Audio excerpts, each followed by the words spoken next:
Gara-gara bubarkan PKI, Maijen Ibrahim Aji dan Brigjen Masudi dipanggil Bung Karno ke istana. Maijen Ibrahim Aji yang dimaksud adalah Pangdam Siliwangi, sementara Brigjen Masudi adalah Gubernur Jawa Barat. Peristiwa dipanggilnya Maijen Ibrahim Aji dan Brigjen Masudi oleh Bung Karno gara-gara membubarkan PKI terjadi beberapa waktu setelah peristiwa G30 SPKI meletus pada awal Oktober tahun 1965. Ketika operasi penumpasan terhadap pendukung G30 SPKI tengah gencar-gencarnya dilancarkan pihak Angkatan Darat. Seperti ditulis Nina Herlina, sejarawan Universitas Pajajaran dalam buku Malam Bencana 1965 dalam Belitan Krisis Nasional Bagian 2, Konflik Lokal, masih pada tahun 1965. Atau beberapa waktu setelah peristiwa G30 SPKI meletus yang kemudian diikuti oleh operasi penumpasan dan munculnya aksi dari kelompok masyarakat anti-komunis.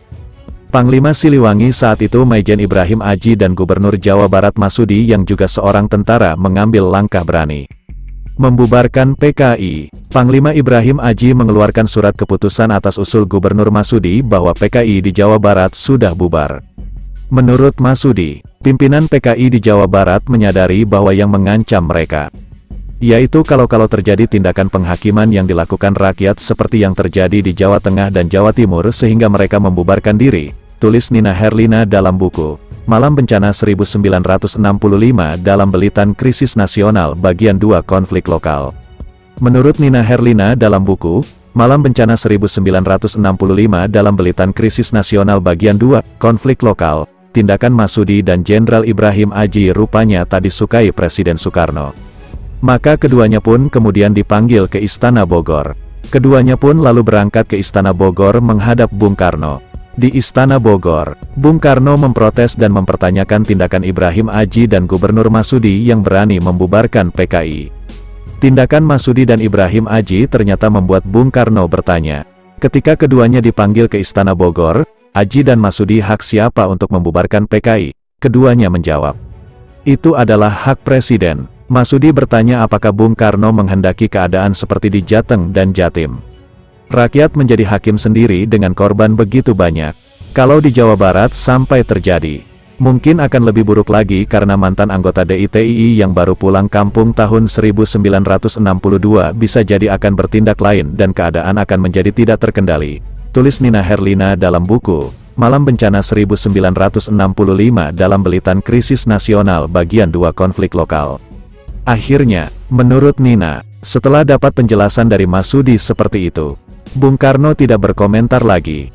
Apalagi dia sudah mendapat informasi dari Subandrio tentang apa yang terjadi di Jateng dan Jatim.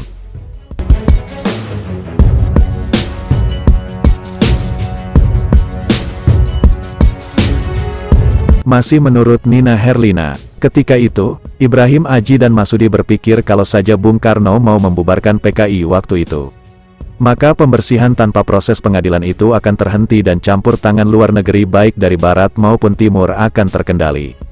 Sayang, Bung Karno ngotot tidak mau membubarkan PKI. Hingga Partai Komunis itu dibubarkan oleh Jenderal Soeharto dengan berbekal surat perintah tanggal 11 Maret pada tahun 1966. Ketika di Jawa Tengah dan Jawa Timur berjatuhan ribuan korban akibat tindakan main hakim sendiri yang dilakukan masyarakat. Di Jawa Barat boleh dikatakan tidak ada hal seperti itu. Padahal pasca pemilu 1955, PKI menjadi parpol kedua terbesar di Jawa Barat setelah Masyumi, kata Nina Herlina dalam buku Malam Bencana 1965 dalam Belitan Krisis Nasional Bagian 2, Konflik Lokal.